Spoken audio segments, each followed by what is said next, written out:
Të nderuar koleg, sot ju paraqesim rastin e një pacienteje që erdhi në vëzhgimin ton gjatë javës së 7 të amenores për shkak të dyshimit për kiste dermoide bilaterale. Kiste dermoide ose teratoma cistike të maturuara janë neoplazi beninje të vezores me origjinë disontogenetike, pra rrjedhin nga qeliza germinale totipotente të vezores, të cilat janë të afta të diferencohen në lloje të ndryshme indi. Në ekzaminimin histologjik, teratomat cistike të maturuara përmbajnë elemente nga të tre stresat germinative: ektoderma me lëkurë dhe flok, mezoderma më të zakonshmet me ind zjamor ose muskulor dhe endoderma me përmbajtje mukinoze. Teratomat cistike malinje ose të pamatura janë të rralla dhe përmbajnë inde embrionale të pa diferencuara, zakonisht me origjinë neuroektodermale.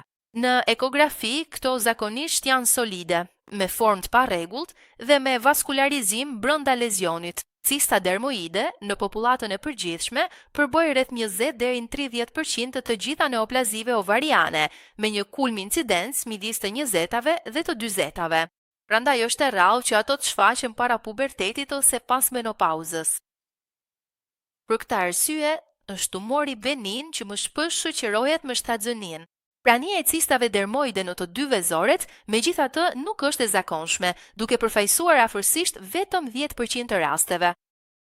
Nuk njihen nga ana tjetër faktor rreziku specifik dhe të mirë përcaktuar të lidhur me shfaqjen e tyre.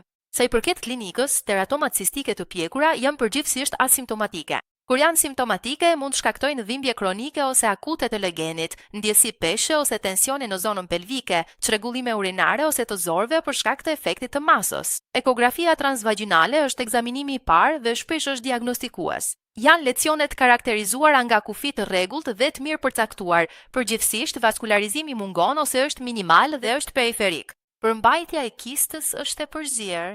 Brenda lëngut kistik është e zakonshme të vërehen pika ose vija hiperekoje të lëvizshme ose të fiksuara, që shprehin flok, sebum dhe material keratinik, shpesh të shoqëruara me hije të pasme. Një element tjetër shumë tregues është nyja e Rokitansky ose plak dermoid. Kjo është një formacion solid, hiperekoje, që del në zgavrën kistike me zbehje periferike të rrezës ultrasonore, për shkak të pranisë së indit zviamor.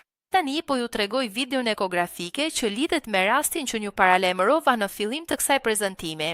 Pacientja është një primipare, shtatzën gjatë javës së 7 të amenores, e cila e ka arritur këtë shtatzëni pa ndihmën e teknikave të fertilizimit të asistuar dhe që nuk ka kryer kurrë ndonjë ndërhyrje kirurgjikale. Si zakonisht, e fillojmë ekzaminimin ton ekografik me një qasje transabdominale për të përjashtuar kështu praninë e masave ose formacioneve në pjesën e sipërme të barkut dhe më pas kalojmë në vlerësimin ekografik me sond transvaginale. Menjëherë vërehet një dhomë gestacionale e vendosur mirë në fundin e mitrës, brenda së cilës dallohet një embrion me pulsacione dhe me CRL që i korespondon javët e amenores. Në aneksin e djathtë mund të vëzhgojmë praninë e një formacioni cistik me skaje të parregullta, përmbajtje hipoekogjene dhe negativ në color Doppler, i cili mat 30 me 17 mm.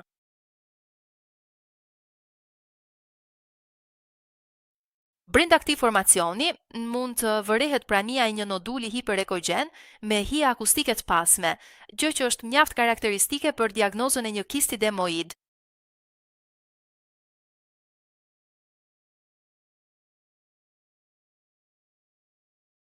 Mund të vërejmë se të dy vezoret duken të ngjitura pas mitrës. Bëhet fjalë pikërisht për vezoret që prekin njëra tjetrën, kissing ovaries. Ky gjetje ekografike ka shumë gjasa të jetë e lidhur me një proces inflamator të panjohur, i cili, duke shkaktuar pasojat cikatrizimi, ka sjell një lloj tërheqjeje të anekseve, duke shkaktuar kështu zhvendosjen e tyre.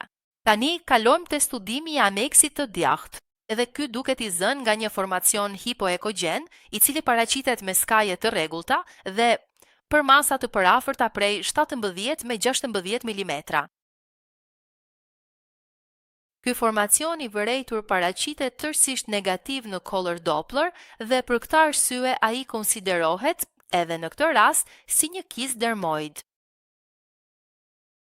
Mund të vërejmë, në fund, praninë e një formacioni tjetër me një herë ngjitur me parenkimën ovarike të majt, me formë të zgjatur, multilokulare, me përmbajtje anekogjene dhe negative në color Doppler.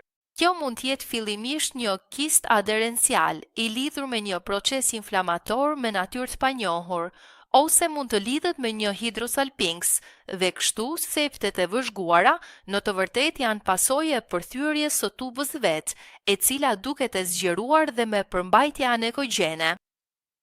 E përfundoj këtë prezantim me disa mesazhe për të marrë me vete. Incidenca transformimit malin të teratomave cistike të pjekura është shumë e ulët. Rreziku kryesor klinik mbetet në fakt torsi vezores. Në mungesë të indikacioneve kirurgjikale, është i përshtatshëm një ndjekje me ekografi, fillimisht çdo 6 muaj dhe më pas çdo vit. Ndërsa gjatë shtatëzënisë rekomandohet një kontroll mujor. Ndërhyrja kirurgjikale preferohet të kryhet me laparoskopi dhe është e rezervuar për rastet simptomatike ose kur madhësia është mbi 5 cm, duke marrë gjithmonë parasysh moshën e pacientes dhe dëshirën për të pasur fëmijë. Së fundi, është e rëndësishme të kujtohet se diagnoza përfundimtare është gjithmonë histologjike. Ekografia në fakt ofron kriteret benimitetit të cilat mbeten të tilla nëse formacioni nuk ndryshon nëpër masa me kalimin e kohës. Prandaj, gjatë shtatëzënisë, nëse gjatë kontrolleve mujore me ekografi, formacioni mbetet i pandryshuar nëpër masa, mund të vlerësohet heqja e mundshme me ekzaminim histologjik pas lindjes.